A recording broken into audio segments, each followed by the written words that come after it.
mais uma coisa. São até quantos fake news?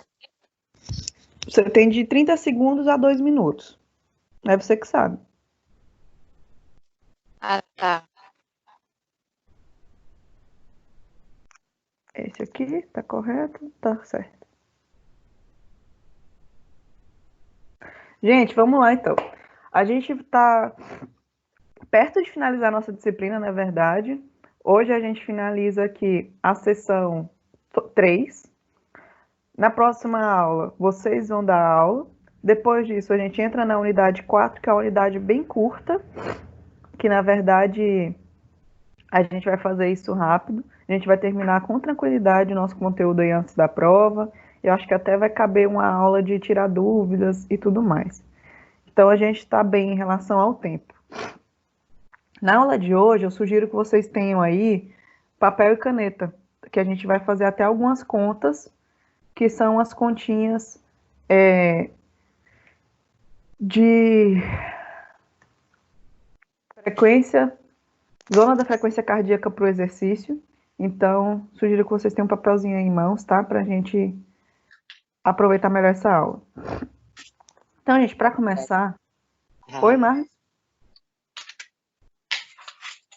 Eu não tenho nenhuma grafite. Agora eu tenho uma caneta. Essa caneta era minha, viu, meu creme? Não, eu posso também. E Thales, é tu que tá conversando horrores aí, teu microfone tá ativado, viu? Eita, desculpa.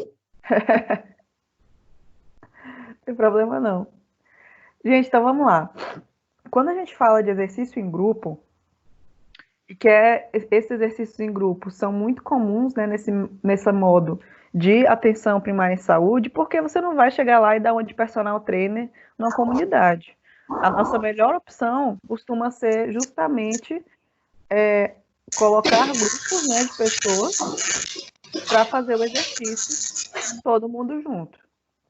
Então, o incentivo para essas práticas corporais deve sempre buscar garantir espaços prazerosos e adequados, seguros, arborizados, que tenham transporte público, entre outras coisas.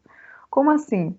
Não basta você ter uma iniciativa de iniciar um programa em grupo, gratuito e tudo mais, se não é num local adequado e convidativo, se as pessoas não têm acesso a chegar naquele local de transporte público, se é um local, por exemplo, muito quente, sem acesso à água. Então, a gente deve considerar essas coisas e a gente deve, em algumas situações, até criar esse ambiente, buscar a criação de um ambiente que seja adequado para a nossa prática ali em grupo. Entre esses programas, a gente já tem um que existe aí há bastante tempo, que é o Academia da Saúde. É um programa que acho que no governo Dilma ele foi criado, que então vocês já devem ter visto, são aqueles equipamentos de academia que ficam aí no meio de algumas praças, tem vários bairros que têm esses equipamentos, que tem o objetivo, né, de levar academia gratuita, digamos assim, a todas as pessoas, de uma forma que todo mundo tem ali os equipamentos para se movimentar. Então, tem a visão de promover a saúde, incluir a atividade física nos hábitos das pessoas, levando polos de atividade física para perto das pessoas com acompanhamento profissional. É um detalhe muito importante. Quando esse programa surgiu, quase todos os polos tinham um profissional de educação física. Tinha uma pessoa formada que tinha os horários específicos para estar lá e ensinar as pessoas como realizar. Isso era um dos maiores programas que a gente tinha de atenção primária em saúde com atividade física. Infelizmente, no governo atual, esse programa foi praticamente 100% cortado. Hoje a gente praticamente não tem mais profissionais da Academia da Saúde atuando nesses polos. O que a gente vê são as máquinas lá, quem quer fazer faz do jeito que achar que deve e pronto. Mas esse profissional, infelizmente, a gente não tem mais ele atuando. Vocês devem conhecer, perto da casa de vocês, eu já vi em algum lugar, com certeza, esse maquinário aí do Academia da Saúde. Mas, infelizmente, raros com profissionais lá para dar as instruções. O que acaba diminuindo a aderência e o uso, né? Se eu tenho um profissional ali para me ensinar como eu uso, para me mostrar os exercícios, eu provavelmente vou usar mais, eu vou criar mais aderência, eu vou aprender a fazer. Se eu não tenho nada disso e só os ferros lá no meio da praça, o interesse já diminui. Às vezes, por não saber, eu prefiro não fazer. Então, é uma coisa simples, mas que fazia muita diferença até na adesão das pessoas. E aí, gente, qual o objetivo em um programa de exercícios do SUS? Por que que o SUS, o Sistema Único de Saúde, ele vai estar investindo grana em um programa de exercícios? A gente sabe que o objetivo único é trazer mais saúde para as pessoas.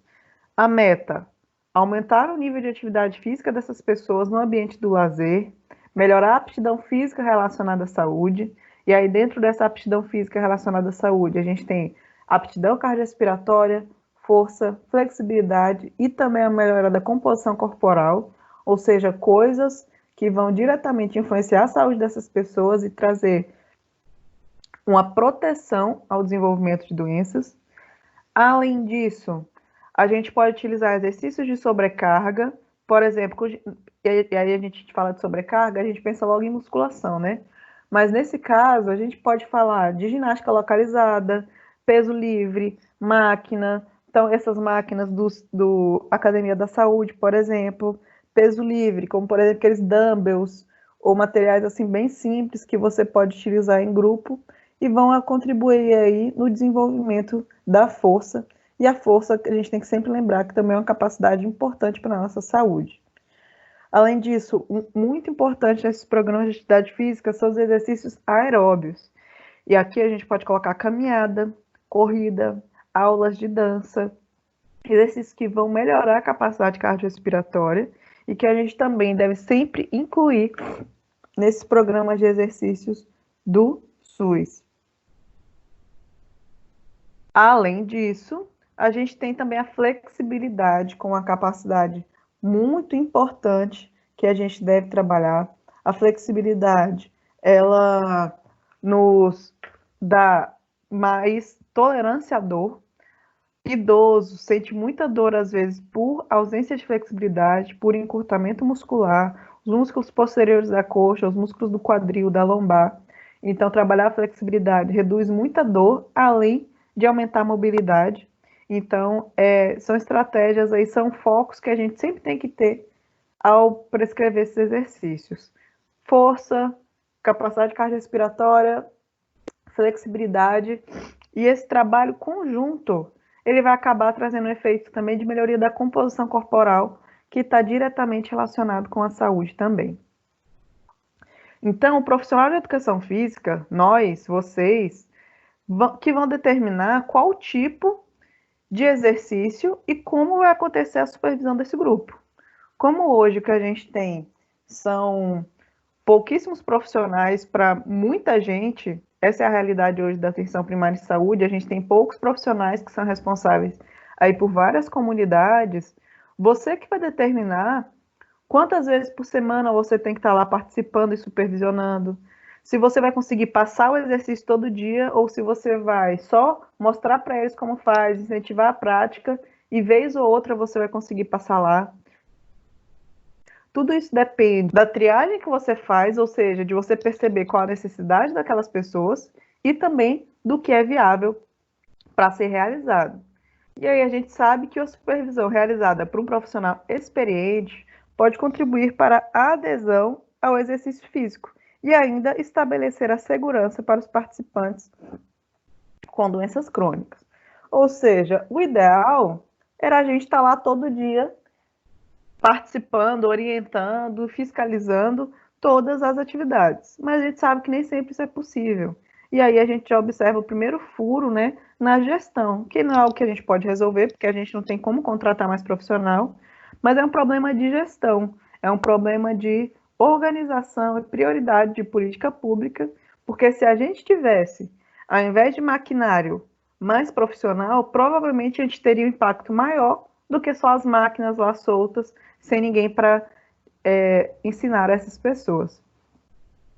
E aí, gente, esse programa regular de atividade física para adultos, ele deve incluir sempre diferentes tipos de exercício, condicionamento cardiorrespiratório, força, resistência, flexibilidade, melhora de composição, como a gente mostrou para vocês. Aí na apostila de vocês, tem essa tabela aqui que seria um exemplo de treino completo, mostrando o tempo gasto em cada atividade, ou seja, ele traz aqui, olha, pode fazer um aquecimento lá de atividade cardiorrespiratória por 10 minutos, depois partir para a parte de condicionamento de atividades aeróbias de resistência lá por 20 a 60 minutos, depois um desaquecimento, que é o que a gente chama também de volta à calma, com atividades mais leves, de 5 a 10 minutos, e ao final, sessão de alongamento completa por 10 minutos. Isso é somente um exemplo de treinamento. A gente pode fazer periodização, por exemplo, um mês focado em resistência, um mês focado em aeróbio, um mês focado em flexibilidade. A gente pode fazer isso por semana. Esse tempo que está aqui disponível também, a gente tem que adaptar esse tempo ao tempo que os nossos alunos, as pessoas do grupo, têm disponibilidade. Então, tudo aqui é realmente só um exemplo. Tudo isso vai ser determinado por você, professor, no momento lá de prescrever esse treinamento.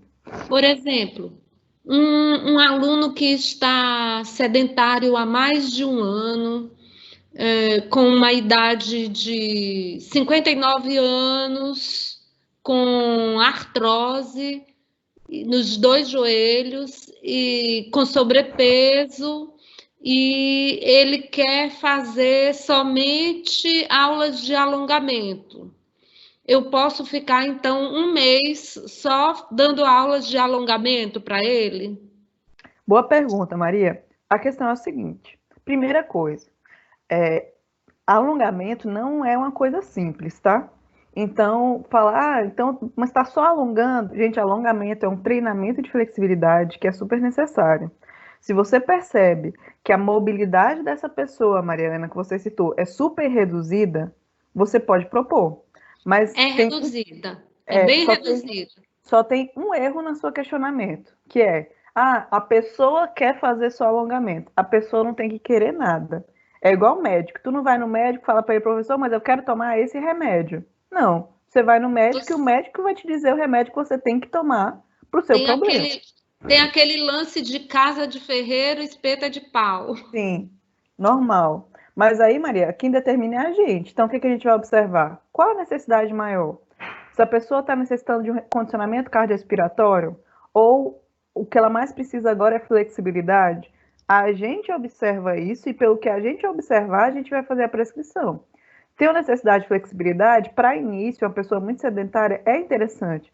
A gente tem estudo mostrando que alongamento para sedentário gera até hipertrofia muscular, porque a pessoa é tão desadaptada que até o estímulo, que a gente chama de stretching, que é esse estímulo de alongar, ele é capaz de gerar hipertrofia muscular.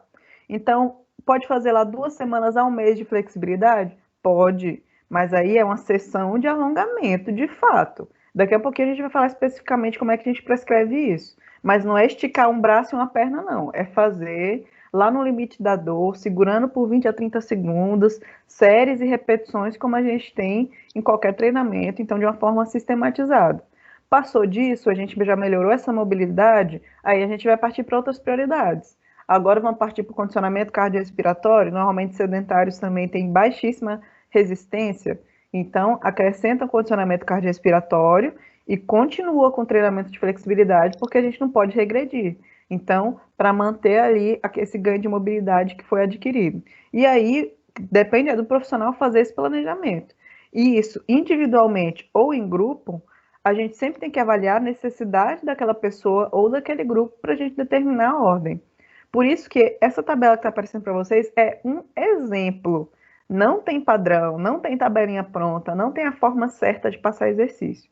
Vocês que vão determinar de acordo com a prioridade e necessidade. Respondido, Maria? Ok, obrigada. Nada. E aí, gente, a gente vai chegar aqui em como é que a gente prescreve exercício aeróbico. Estou falando para vocês que é muito importante a gente trabalhar com... Rapidinho, alguém entrou aqui. Então, é muito importante a gente trabalhar com a resistência cardiorrespiratória e tudo mais. Mas, professora, como é que eu prescrevo treinamento aeróbico? Essa é uma pergunta que eu mesma me fiz por muito tempo durante a faculdade. E se eu soubesse que era tão simples, eu não tinha sofrido tanto. Sabe por quê, gente? Não está aparecendo a imagem. Não está aparecendo o slide? Não. tenta sair e entrar de novo, porque eu acho que para a maioria das pessoas está aparecendo. Deve ser sua internet ou algum errinho aí. Saí aqui. Tá, sai e entra aí. Fernanda, Oi. eu gostaria, se fosse possível, que sumisse uma barra que tem o vídeo, o microfone. Eu tento tirar aqui no meu computador eu mesma e eu não consigo. Maria, isso aí é um errinho é um probleminha desse programa, que às vezes ela fica em cima do slide, né? Essa barrinha. Isso. Não tem como tirar. O que eu estou fazendo agora é que eu já percebi isso, os slides novos que eu estou confeccionando, eu estou deixando embaixo livre para ela não tampar. Mas Ok. eu sei que está tampando, mas eu já vou digitar aqui, vocês vão conseguir ver a fórmula certinho, tá? Não vai ser problema. É só ignorar lá em cima a gravação e colocar o mouse do lado do slide, na parte preta que some. Eu tento fazer isso, é Camille, né? Isso. Camille, eu tento, em outras ocasiões eu já consegui fazer isso, mas... É só ignorar e colocar o mouse do lado, na página preta que some. Se deixar o mouse em cima do slide, vai ficar a página embaixo.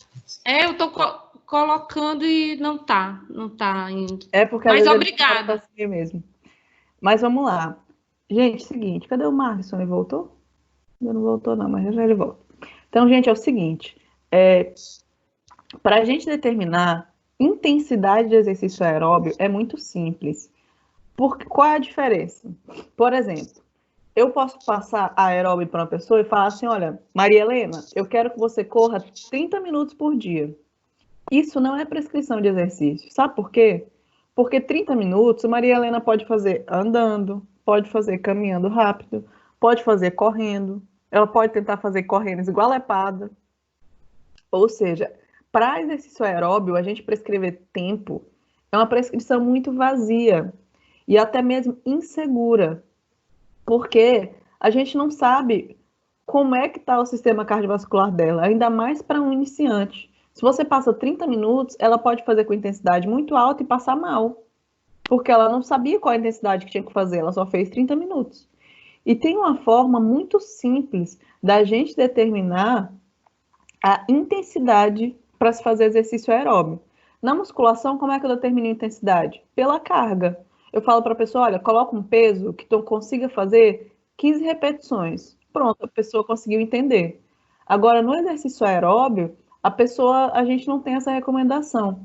Então, a gente vai fazer essa continha juntos para todo mundo sair daqui sabendo fazer essa conta de frequência cardíaca máxima estimada, que é 208 menos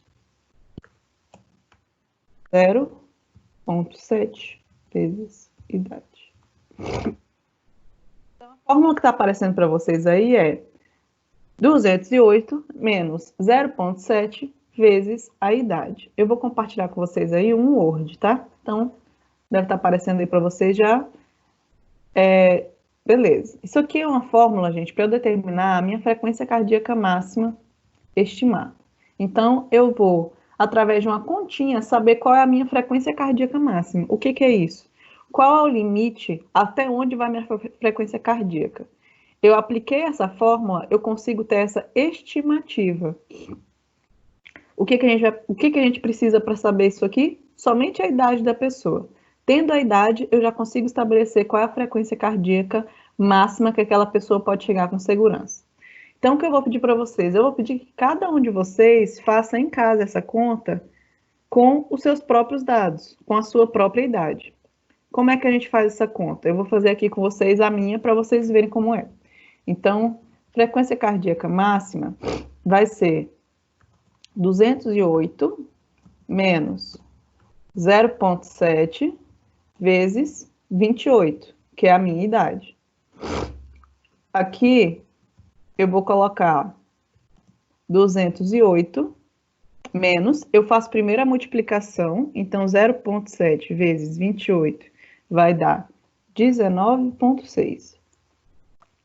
E a última continha, 208 menos 19,6, que vai dar uma frequência cardíaca máxima de 188,4, vamos arredondar para 188 batimentos por minuto.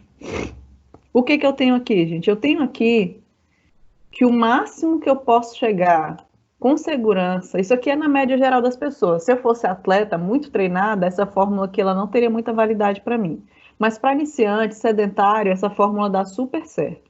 Então, aqui eu tenho qual é a minha frequência cardíaca máxima. É o meu limite, é até onde meu coração pode chegar quando eu estiver ali no meu 100% de exercício. Beleza, vocês conseguiram fazer a continha em casa? Sim. Deu quanto aí, Maria? O meu deu 168. Beleza. Aí o que a gente observa? Que a idade, quanto maior a idade, menor vai ser esse parâmetro. Ou seja, pessoas mais velhas, elas têm um condicionamento e uma resistência cardiovascular que não permite a elas chegar a uma frequência cardíaca tão elevada. O máximo delas é um pouquinho inferior. Isso vocês vão observar aí todo mundo. Beleza, então, professor, eu vou prescrever o exercício aeróbico com esse valor aqui? Não, porque você não vai prescrever exercício aeróbio no máximo da pessoa. Você vai prescrever zonas da frequência cardíaca. Como assim? Eu quero exercício leve, ou seja, eu vou passar para a pessoa um exercício que seja a 50% da frequência cardíaca máxima dela. Ou não, eu quero um exercício médio para intenso já. Eu quero 65% da frequência cardíaca máxima dela. Ou não, eu quero um exercício pesado, porque já evoluiu, eu quero com 85% da frequência cardíaca máxima. Professora, eu nunca uso 100% da frequência cardíaca máxima? Posso usar. Por exemplo, eu vou passar um HIIT. HIIT, eu quero que a pessoa atinja o 100% da frequência cardíaca máxima. Então, já calma que já vai ficar mais claro para vocês. O que é isso, gente? Eu estabeleço uma zona de treinamento que eu quero que a pessoa fique. Ou seja, o que eu vou passar para a pessoa é: eu quero bem leve. Então, eu vou falar para a pessoa o seguinte: olha, Dona Maria, eu quero que você faça o exercício. Se o resultado dela de frequência cardíaca máxima foi 158, eu venho aqui, multiplico 188 vezes 0,5, que é o 50%, e aí vai dar 188 dividido por 2, né? A mesma coisa. Vai dar 94.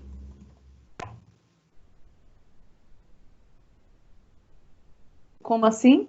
Dona Maria, eu quero que a senhora faça meia hora de caminhada e a senhora vai ficar olhando no seu reloginho aqui, na sua pulseira, que hoje a gente tem muitas dessas smart bands, ou frequencímetro, o que for, a senhora vai ficar olhando seu frequencímetro.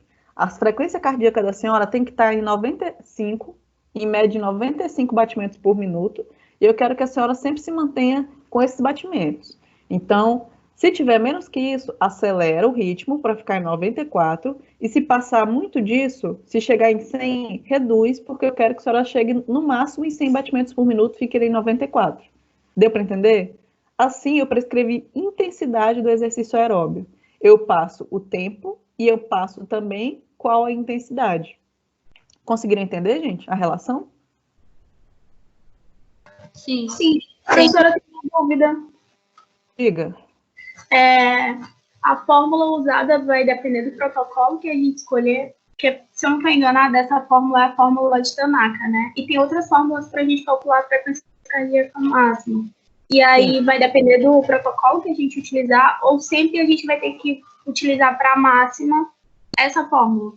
Ó, tem outras fórmulas. Entre uma delas, a gente tem uma que é 220 menos a idade. É só isso. Tá bom.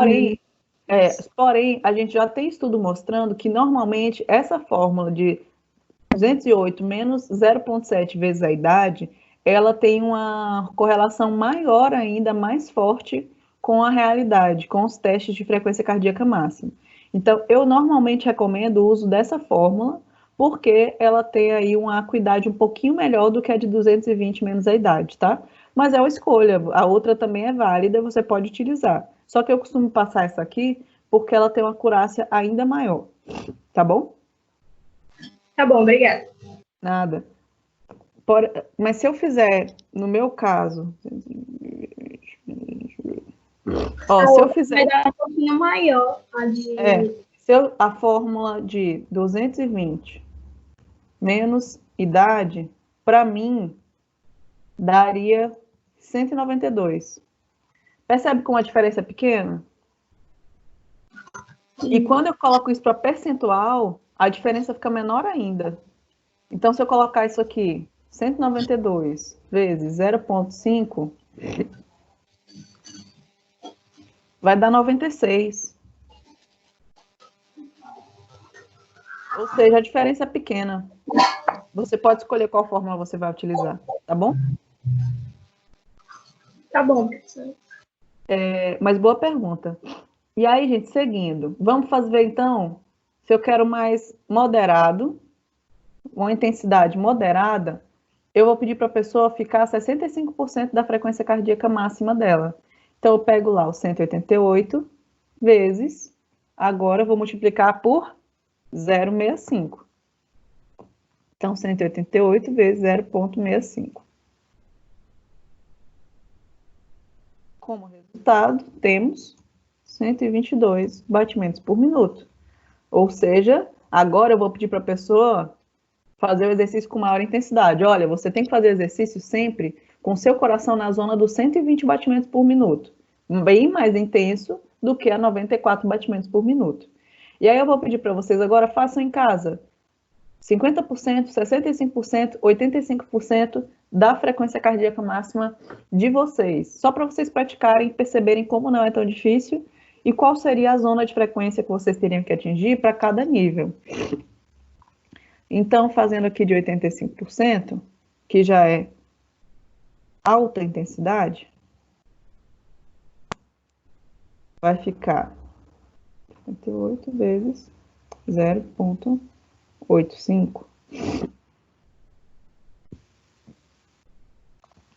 que já vai dar 160 batimentos por minuto. Bem mais intenso já. E aí, o 100%,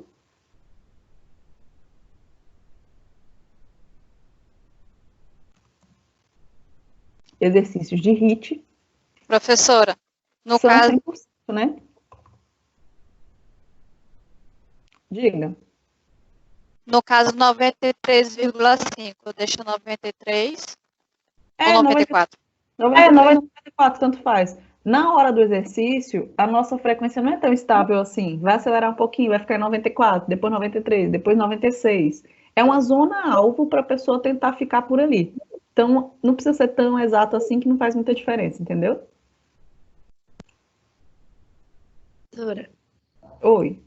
e como que eu vou saber que se o aluno atingiu a frequência cardíaca máxima? A máxima não é para ele atingir, mas como é que você vai saber em qual frequência cardíaca ele está, né? No momento do exercício. Isso. Beleza. Gente, hoje o uso dessas pulseirinhas, essas smart bands, facilita muito, porque muita gente tem essa Xiaomi ou frequencímetro. Frequencímetro também abaixou muito o preço. A gente tem frequencímetro hoje de R$50, R$60. Então, é necessário o uso do frequencímetro no momento do treino para a gente ter a certeza de qual frequência cardíaca a pessoa está atingindo, tá bom? Então, precisa ter um frequencímetro, seja na pulseira, seja no celular, seja em frequencímetro de peito, aquelas fitas peitorais, mas a gente precisa ter o equipamento para fazer essa medição, tá bom? Quando a gente não tem o equipamento, eu vou já mostrar para vocês uma forma que a gente consegue prescrever intensidade mesmo sem o frequencímetro. Já eu mostro para vocês, tá? É o nosso próximo tópico. E aí, gente, é muito interessante isso para a gente controlar até nos nossos treinos a nossa intensidade. Às vezes tu tá crente e abafando, que tá lá super intenso, tua corrida, tu faz o cálculo e percebe que tu estava ali a 65%, 70% do teu máximo, que não era um estímulo tão elevado assim. Então, conhecer isso aqui é básico para nós e é algo que a gente sempre tem que tentar exercitar com a gente mesmo. Prescreve exercício para você mesmo aeróbio, tenta atingir essas zonas, tenta perceber qual é a sensação de estar em cada uma dessas zonas de intensidade, até para na hora de prescrever, você saber como prescrever. Você vai saber, não, a moderada, ela já tem uma sensação de intensidade mais elevada. Eu só vou prescrever a partir da 3ª semana de treinamento leve. Então, para você criar uma periodização, é interessante que você tenha também a percepção de sensação de como a pessoa vai se sentir realizando esse exercício. A nossa profissão, a gente precisa ter um caráter prático também, para que a gente tenha noção do impacto e da percepção de esforço do que a gente está passando. Por exemplo, eu faço musculação e natação, normalmente, fora desse cenário de pandemia, claro. Uma vez eu fui para natação e eu fiz com a minha pulseirinha da Xiaomi, a minha Smart Band, a Mi 4 que eu tenho. Fiz a natação. Cara, eu sempre saía da natação com a percepção assim, gente, mas eu gosto tanto que sabe quando tu parece que não é tão pesado assim? Eu acho tão legal, e tipo assim, tu não vê o suor nadando, porque tu tá dentro da água, só quando sai que você continua ali suando um tempo. E o cansaço da natação, ele é bem difuso, ele é bem assim espalhado, cansa a perna, cansa o braço, cansa a respiração, que eu não conseguia determinar de fato como aquilo era cansativo para mim ou não. Aí um belo dia eu fui com a minha pulseirinha, e nos 45 minutos de treino, a minha frequência cardíaca ficou em 150 a 160 quase o tempo inteiro. Ou seja, eu estava muito perto aqui da alta intensidade da minha frequência cardíaca. E isso é muito bom, porque traz mais adaptação cardiovascular, mas eu nem tinha noção disso.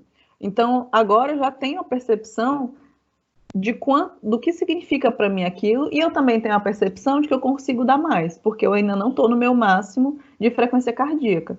Então, se eu fosse eu quero agora só dar uma volta na piscina o mais rápido que puder, na altíssima intensidade, eu teria que mirar nessa frequência cardíaca de 188, que seria mais perto do meu limite de frequência cardíaca máxima. Ou seja, isso aqui é uma forma da gente prescrever intensidade de exercício. Deu para vocês entenderem? Conseguiram fazer a continha de vocês aí em casa? Professora Fernanda, bom dia. Diga, seu Carlos. Show. Eu fui fazer esse teste também esses dias, antes da pandemia. Eu sou hipertenso. E eu fui tentar usar também o máximo da minha frequência. Eu uso também a pulseira. Uma pulseira é uma coisa assim, natural. Só que o meu batimento chegou a 196, eu entrei em desespero. Eu fiquei, por conta da aceleração cardíaca, entendeu? E eu fui tentar desacelerar, parei. Então, o meu desespero causou esse colapso. Tem alguma precaução para a gente que é hipertenso nessa questão aí? Aí, Carlos, é exatamente por isso que existe essa tabela. Porque hipertenso, você não quer que hipertenso treine no 100%. Hipertenso, o máximo que a gente chega é a 80% da frequência cardíaca máxima. Justamente porque que é o controle que a gente chama de simpato vagal. É o controle de como nosso sistema nervoso central controla a nossa frequência cardíaca.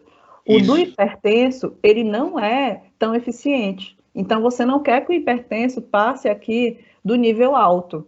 Então, no seu caso, você não pode tentar atingir o máximo, porque ao atingir esse máximo, seu coração já não responde da melhor forma. Para você fazer exercício com segurança, o seu limite você vai calcular como 80%. E aí você sempre vai fazer o exercício tentando atingir no máximo esse 80%. Começou a passar disso, você já reduz a intensidade para você não se aproximar do máximo. Senão pode acontecer isso que você falou. Você vai chegar num ponto de descontrole da frequência cardíaca, e aí, com medo, estressado, é mais difícil ainda essa frequência cardíaca voltar para os níveis normais. Então, exatamente, eu tenho que desacelerar para me voltar ao meu estado normal. Sim, então trabalha ali no máximo 80% da frequência cardíaca para fazer com segurança. E é por isso que a gente tem essas fórmulas, para quando a gente tiver um aluno hipertenso e botar ele na esteira, você saber exatamente até quanto ele pode ir e o que aquele exercício está significando para a pessoa. Às vezes tu tá olhando lá de fora, a pessoa tá num trotezinho, aí tu pensa, tá leve, vou aumentar mais a velocidade para ti. Sendo que por dentro o coração dela já estava ali quase no limite. Exatamente. Então, isso é uma medida direta de segurança para você controlar a intensidade do exercício, através do sistema cardiovascular, vendo ali de fato qual o impacto que o coração está recebendo para o exercício. Então, Nesse caso, aluno de personal, a gente tem a obrigação de usar frequencímetro. A pessoa não tem, tu tem que ter e colocar no aluno. Agora, em atividade em grupo, como a gente está falando aqui de atenção primária em saúde, a gente nem todo mundo vai ter, às vezes ninguém tem, a gente vai ter outras ferramentas para verificar essa intensidade, a gente vai já mostrar para vocês. Quer acrescentar alguma coisa, Carlos? Nesse caso, no meu caso, que eu hipertenso, eu tenho que usar a frequência cardíaca máxima 85%, não é isso? 80. 80, né? 80 é uma zona de segurança boa. E que você vai ter adaptação positiva, vai ter melhora cardiorrespiratória, cardiovascular ali no máximo em 80. E o interessante é que eu fui fazer também um exercício com pesos e eu cheguei a esse limite, mas eu não senti desconforto. Mas no exercício com peso, a frequência cardíaca, a gente tem alteração de pressão muito grande, mas esse aumento da frequência cardíaca no exercício com peso, quando ele acontece, ele é muito lábil, é muito rápido. Aumenta, isso. Você para a sessão, voltou.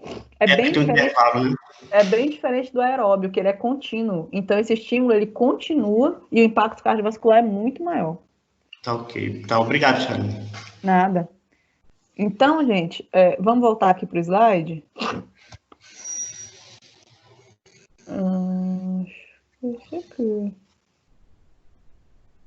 Deixa eu só procurar aqui o slide para compartilhar de novo.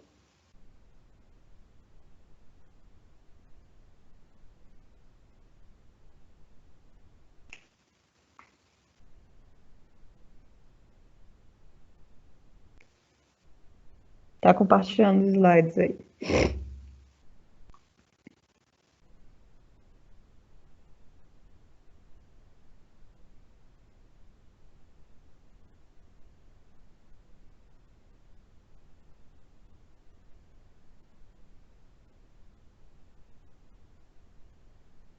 Pronto, vamos voltar.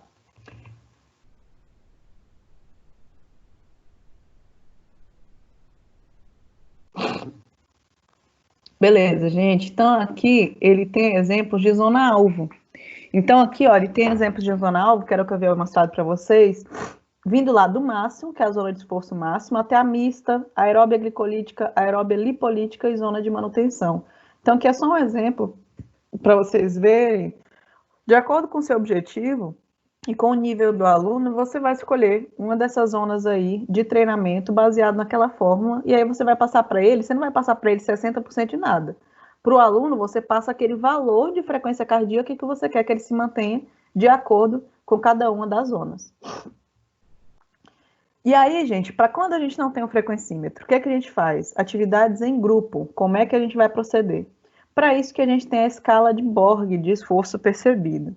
Gente, essa escala é uma escala visual, que é o que a gente chama de percepção subjetiva do esforço. O que isso significa? É a percepção do indivíduo pelo que ele está sentindo. E essa percepção, ela já nos ajuda muito a prescrever intensidade ou controlar a intensidade. Essa escala, ela vai de 6 até 20. A gente mostra para a pessoa. Normalmente a gente mostra essa versão coloridinha, que é mais intuitiva, mostra isso para a pessoa e pede para a pessoa classificar. Olha, de 6 a 20, olha para essa escala, em qual nível você se encontra? De muito fácil, passando por fácil, relativamente fácil, ligeiramente cansativo, cansativo, muito cansativo e exaustivo. Aonde você se classifica? E a pessoa vai dar uma nota. A pessoa vai dizer, eu estou ali no 14. Tu vai saber que aquele exercício está moderado. Se a pessoa te disser que está no 18, você vai saber que aquele exercício já está na intensidade muito alta. E aí, está certo ou está errado? Não existe certo ou errado. Depende de qual a tua intenção. É um hipertenso? Eu estou passando exercício para o Carlos lá, que estava sedentário a primeira semana dele, hipertenso. Eu quero que ele chegue no máximo no 15, que é cansativo. Eu não quero que ele chegue lá no muito cansativo e extenuante. Está começando, ele estava sedentário e é hipertenso. Então, eu vou pedindo, Carlos, classifica aqui. Ele vai lá, não, 11. Pode manter, acelera um pouquinho. Continuou. Carlos, e agora? Rapaz, eu estou no 13. Beleza, ainda dá. Carlos, só mais um pouquinho. Quando ele chegar no 14, eu, beleza, se mantém aí. Não passa do 14, não. Primeira semana, estamos começando. 2 meses depois, trabalhando com o Carlos já está lá com sua pressão mais controlada, fazendo exercício com rotina. O Carlos, agora a gente pode chegar lá em 17. Então, a gente vai forçar a barra. Carlos, qual a nota? Quando ele já estiver ofegante. Professora, está em 17, já estou muito cansado. Mantenha aí, não passa disso. Ou seja, você foi elevando o percentual da intensidade. Então, em grupo é muito fácil usar isso aqui. Você pode mostrar no celular, você pode levar impresso essa imagem e só pede para a pessoa classificar. E aí você vai ter uma ideia de como aquele exercício, qual o nível de intensidade desse exercício para a pessoa. É bem melhor do que não usar nada. Isso eu garanto para vocês. Ah, professora, só uma escala? Cara, isso aqui já traz muita segurança. É bem melhor do que você ficar no seu olhômetro tentando identificar se está bom a quantidade, se não está, se está leve, se está difícil. Perguntar para a pessoa a forma como ela está se sentindo, tá? Então, a escala de Borg, inclusive, ela é validada cientificamente, pode usar, tem até estudo que utiliza somente a escala de Borg para determinar a intensidade do exercício, então ela é validada. E aí, gente, seguindo. Aqui, tem uma dúvida, Camille? Quer falar alguma coisa? Sim, professora. Rapidinho. Sobre a frequência cardíaca de repouso, a gente utiliza ela pós-exercício físico, depois de quanto tempo? Garantir que uma pessoa pós-exercício está em repouso? Não, para a gente calcular a frequência cardíaca de repouso depois da atividade física, a gente deve calcular quanto tempo depois essa frequência cardíaca de repouso, para a gente ter um parâmetro se a frequência se manteve muito alta depois da atividade física ou se ela está muito baixa. Entendi. Então, tu quer saber, assim, como é que a gente faz para saber em que momento a pessoa volta para o repouso pós-exercício, né? Em quanto tempo a pessoa levou, qual é a normalidade? Camille, isso depende do exercício. Por exemplo, se eu faço um HIIT de 12 minutos lá, um Tabata, com intensidade de 100%, eu posso demorar até 1 hora para eu voltar depois da minha frequência cardíaca para o meu repouso. Já se o meu exercício for uma caminhada de 30 minutos a 60% lá da minha frequência cardíaca máxima, em 10 minutos depois eu já tenho retorno da minha frequência cardíaca para nível de repouso. Então, sempre vai ter uma relação muito grande da intensidade do exercício para recuperação. Então, a frequência cardíaca de repouso é uma boa forma da gente medir de fato a recuperação, ou seja, em quanto tempo a pessoa levou para voltar para a frequência cardíaca de repouso. E ela está relacionada com intensidade. Então, pensa aí, o jogador de futebol acabou de jogar lá 2 tempos de 45 minutos. Obviamente, esse jogador ele vai levar um tempo para ele voltar para os níveis dele de repouso após a partida. Se eu comparar isso com a caminhada de 15 minutos, minha frequência cardíaca volta para o repouso rapidamente. Então, não consigo te dizer um tempo exato. O que eu posso te dizer é que tem uma correlação com a intensidade e que não demora tanto. Mesmo exercício muito intenso, 1 hora, no máximo 2 horas depois, a frequência cardíaca já vai estar estabilizada no repouso. Se for um exercício simples, rápido, em 5 a 10 minutos essa frequência cardíaca já está estabilizada de novo. Tá bom? Tá bom, entendi. E outra coisa, para a gente manter um parâmetro, então, é importante ver a frequência cardíaca de repouso antes do exercício e, dependendo do exercício, depois do exercício, é isso? Perfeito. Então, você pega a frequência cardíaca antes. Para a gente ter um valor de frequência cardíaca de repouso acurado, é bom que a pessoa esteja sentada, caladinha, quieta, por pelo menos 5 minutos. Aí você colhe essa informação de qual é a frequência cardíaca de repouso dela. E aí ela vai para o exercício e depois você pode até fazer um parâmetro de ir, a cada 5 minutos vai medindo e verifique em quanto tempo ela chegou na frequência cardíaca de repouso de novo. Mas isso aí já é um trabalho que a gente faz mais com atleta e tal, porque a gente nem tem esse tempo todo normalmente para estar com a pessoa. Ou então você pode pedir para a pessoa, olha, fica olhando para mim e me diz quando é que ela vai voltar lá para os 65, 70. Agora, a gente não costuma ter 1 hora de treino, mais 1 hora com a pessoa depois para acompanhar a recuperação, né? Mas é uma possibilidade. Tá bom, obrigada.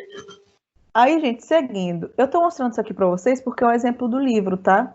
E é mais para deixar claro que isso aqui é exemplo. Rapaz, esse negócio, sempre que vocês verem a planilha pronta, como planejar exercício, saibam que é furada. Porque se está pronta, foi feita para alguém que não é a pessoa que você quer passar, nem foi você. Então, toda planilha ela tem que ser adaptada ao grupo, ela tem que ser adaptada às pessoas e a necessidade delas. Então, aqui a gente tem um exemplo que o livro tem de como você pode organizar. Ele fez uma periodização aqui de 1 ano, colocando aumento de intensidade a cada 3 meses. Então, a cada 3 meses, ele aumenta um pouquinho a intensidade aí da frequência cardíaca utilizada. E aí ele vai mostrando também tipo de exercício. Começa com caminhada e corrida, depois adiciona força e vai aumentando a intensidade através da frequência cardíaca. A forma que vocês vão fazer isso é a escolha de vocês, é dependendo do nível dos alunos que vocês estão atendendo, vai depender de muita coisa. Eu digo que 3 meses fazendo exercício a 55% a 65% da frequência cardíaca máxima é uma progressão muito lenta. Isso aqui vai caber para idoso, hipertenso, aí cabe. Mas para pessoas mesmo iniciantes, mais novos ou sem nenhuma outra comorbidade, isso aqui já seria uma progressão muito lenta, é muito tempo com baixíssima intensidade. Então, só para vocês terem ideia de que isso aqui é só um exemplo, e que eu não vou ensinar para vocês a fórmula perfeita de se passar exercício, porque essa fórmula não existe. Ela sempre é individualizada. Você tem que levar em consideração vários critérios para chegar à fórmula perfeita para aquela pessoa, para aquele grupo. Isso aí não tem no Google, isso aí não tem livro nenhum.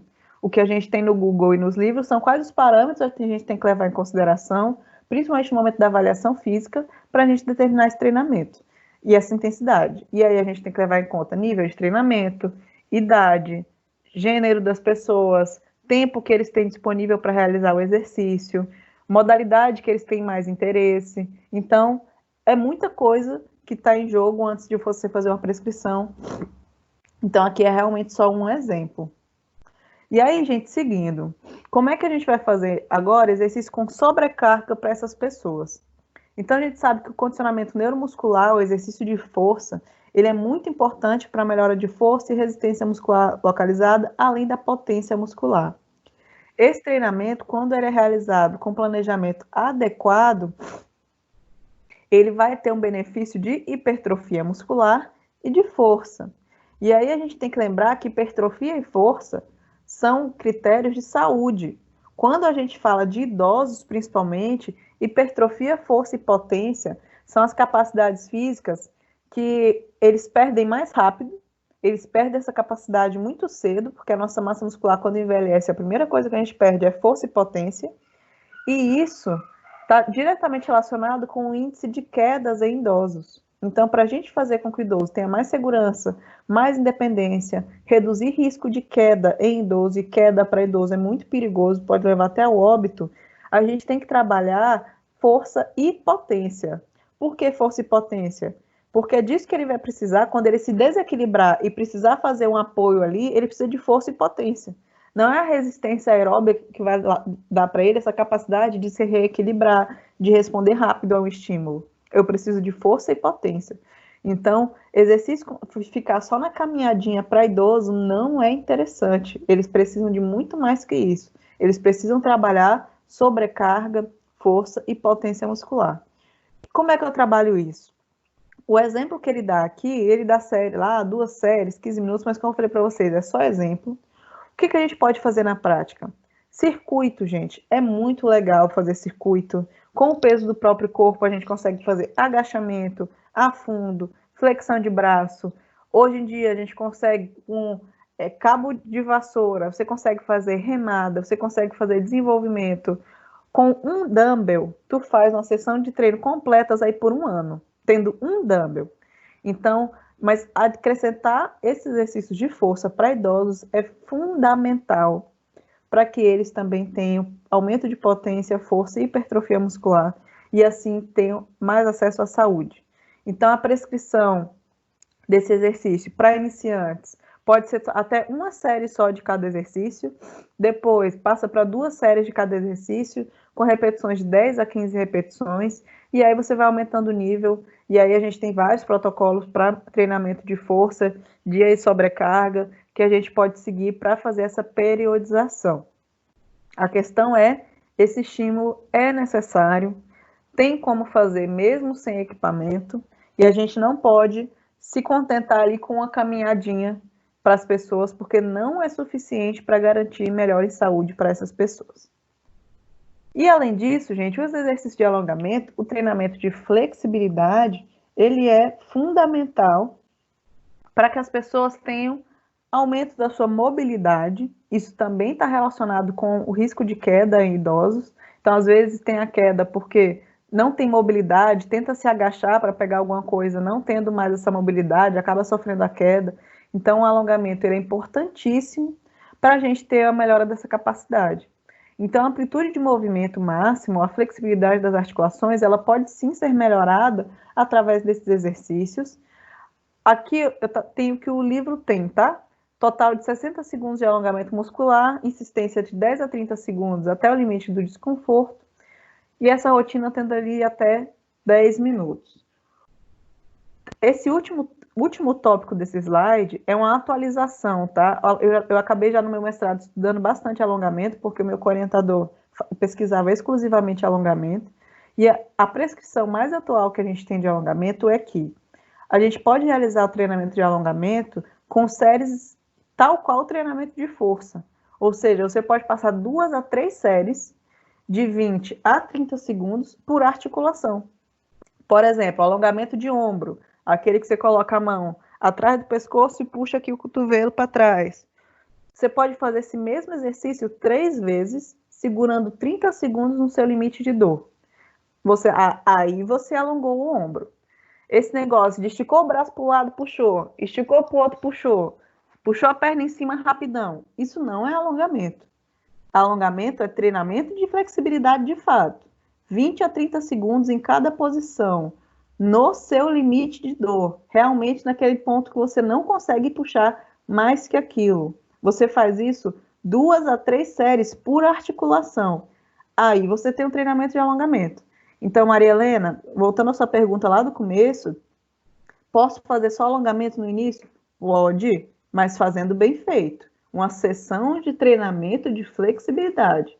São 2 a 3 séries de alongamento em cada articulação, 20 a 30 segundos em cada insistência e no limite da dor. Tem que estar desconfortável. Se não estiver desconfortável, significa que não está alongando. Então, tem que ter um desconforto realmente no limite da pessoa para a gente ter esse benefício de melhora da mobilidade articular. Tá bom? Entendi. Obrigada. Nada.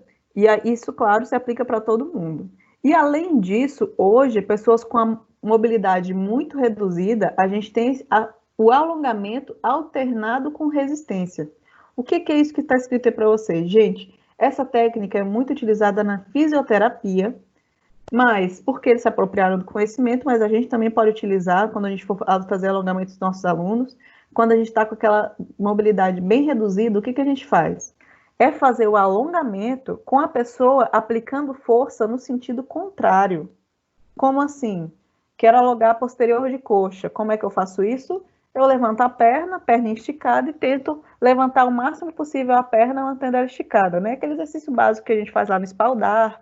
Você pode fazer deitado, puxando a perna com um lençol também, para alongar posterior de coxa e quadril.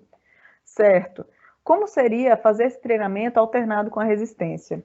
Enquanto você puxa, enquanto você faz a insistência do alongamento, você coloca força no sentido contrário.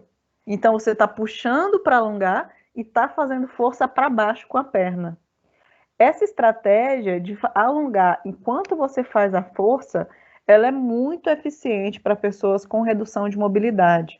Então, é um pouco dolorido e é desconfortável, porque você está fazendo força num sentido e a pessoa está puxando a tua perna ao contrário, mas é super eficiente para melhoras de flexibilidade e a gente pode sim utilizar, para aluno de personal, eu sempre utilizei essa técnica, justamente porque os ganhos são mais rápidos. A pessoa, na hora que faz, já percebe um ganho de mobilidade. Então, às vezes, a pessoa não está conseguindo ali realizar um agachamento, você está percebendo que é porque quadril e posterior de coxa não tem a flexibilidade suficiente, você faz esse exercício agudo e, na hora, a pessoa já consegue melhorar a mobilidade dela. Então, e esse efeito agudo, com o tempo, ele pode se tornar um efeito crônico, que a pessoa, de fato, tem uma melhora da flexibilidade. Então, recomendo muito a vocês que estudem alongamento com mais aprofundamento, tanto na sua utilização de como fazer, como no quando fazer, em quais grupos fazer, e os benefícios que são muito grandes e o alongamento ele é muito subutilizado. Aqui nessa figura final a gente tem só um exemplo aí de movimentos gerais, né, de alongamento. Então a gente tem alongamento aí de ombro, de braço, de tronco, lombar, posterior de coxa, anterior de coxa, panturrilhas. O exemplo que eu estava dando para vocês, para fazer esse alongamento contra a resistência, estão vendo aí a imagem 11, né? Essa imagem 11 que a pessoa está com perninha lá no espaldar, esticadinha. Se essa pessoa, nessa posição, colocasse, por exemplo, força para baixo, ou seja, contrária ao alongamento, ela estaria realizando esse alongamento com resistência contrária. Então, você alonga e põe força no sentido contrário, e assim você acaba tendo benefícios maiores em relação ao aumento de mobilidade. Usa Gente, muito no balé, esse aí. oi? Usa muito no balé. Usa muito no balé, né? Porque a necessidade de alongamento é altíssima, né? O pessoal da ginástica usa demais também, porque ali a necessidade de uma mobilidade muito grande é muito necessária. Bem lembrado, Thaís. No atletismo também usa muito. Sim. Atletas em geral, né, que precisam de grande mobilidade. E a gente acaba que a gente fica distante dessas técnicas. Por que a gente não usa isso também com o nosso aluno de personal? Ele não é atleta, mas isso vai trazer um resultado mais rápido para ele. Então, a gente pode utilizar, é uma técnica super válida. Alguém tem mais alguma dúvida, gente? Fernanda, coloca de novo aquele slide da divisão das equipes, por favor. Eu não anotei o meu tema. E se eu te falar que eu apaguei, mas eu tenho anotado aqui. Ok. Eu tirei um print, eu boto lá no grupo. Ah, Isso, obrigada. coloca lá. Mas você ficou, Mariana, com a importância da atividade física no sistema imune. Ok. Então, gente, a aula de hoje, aula muito importante, que a gente fala de prescrição para grupos, tanto de exercício aeróbio, sobrecarga e flexibilidade. Agora, na próxima aula, a aula é com vocês, a gente vai assistir os 6 vídeos das 6 equipes, a gente vai discutir sobre eles, a gente vai até conversar sobre a possibilidade de postar esses vídeos aí nas nossas redes sociais e também no Instagram do curso, para a faculdade toda ver aí o que vocês estão produzindo. A Karina, que está até aí, ela pode pensar em fazer isso para a gente, se todo mundo autorizar. Mas o que eu peço, caprichem nos vídeos. Pensa que vocês estão fazendo esse vídeo, que vocês podem mandar no grupo da família de vocês, para ensinar o pessoal essas coisas simples, que nesse momento são importantes. Então, façam vídeos que cheguem nas pessoas. Não pensa no difícil, na linguagem difícil, nada disso. Pensem em vídeos que as pessoas vão assistir e vão aprender alguma coisa, que vão assistir aquilo e vão mudar a postura delas, que vão realmente alcançar as pessoas. Essa é a ideia desse vídeo, tá bom? Então, acessível, linguagem simples, que vai acrescentar aí nas pessoas posturas melhores para esse enfrentamento aí ao Covid-19, tá bom? Gente, muito obrigada pela presença de todos. Agora a gente tem um grupo de WhatsApp lá para a gente ter um contato mais próximo. Se tiver dúvida sobre o trabalho, perguntem lá, se organizem lá para formar essas equipes, que tentem mandar aí para as pessoas que vocês sabem que também fazem essa disciplina, para o máximo de número de pessoas possível, entrar nesse grupo também e todo mundo ter acesso à informação, tá? Que eu estou recebendo muito WhatsApp no privado do pessoal, professora, porque eu faltei aula, eu não sei. Eu não tenho como ficar comunicando de um por um o que está acontecendo em cada aula. Então, no grupo, pelo menos, a gente tem esse contato direto aí que vocês podem se comunicar, mesmo tendo pessoas de períodos diferentes na mesma turma, todo mundo ali vai ter acesso à informação. Beleza, gente? Por hoje é isso. Beleza, professora, obrigada. Muito obrigada pela presença de vocês. E espero que vocês usem esses conteúdos não só para passar aqui na disciplina, mas que vocês peguem isso e levem para a prática profissional de vocês. Isso aqui não é só teoria, isso aqui é a nossa segurança na prática para a gente poder passar um treino de fato seguro e eficiente aí para os nossos alunos, tá bom? Tranquilo, bom final de semana e fique em casa. Fiquem em casa, pessoal. Eu estou trancadinha aqui, vocês espero que estejam também, a não ser aí quem tem que trabalhar. E um abração, a gente se encontra semana que vem com parcial 2 de vocês. Beleza. Até a sexta, mestre. Até aqui, no mesmo bate-horário, no mesmo bate-canal. Tchau. Tchau, gente. Abraço.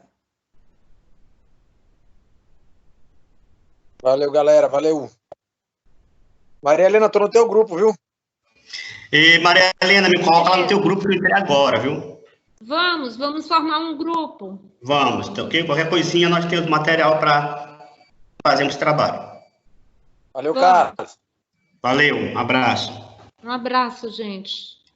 Vamos falar pelo Vila, WhatsApp. nos falamos lá no grupo, ok? Beleza. Me passa o detalhe do trabalho, que eu não sei o que vai, sobre o que. Tranquilo? Beleza. Um abraço. Um abraço.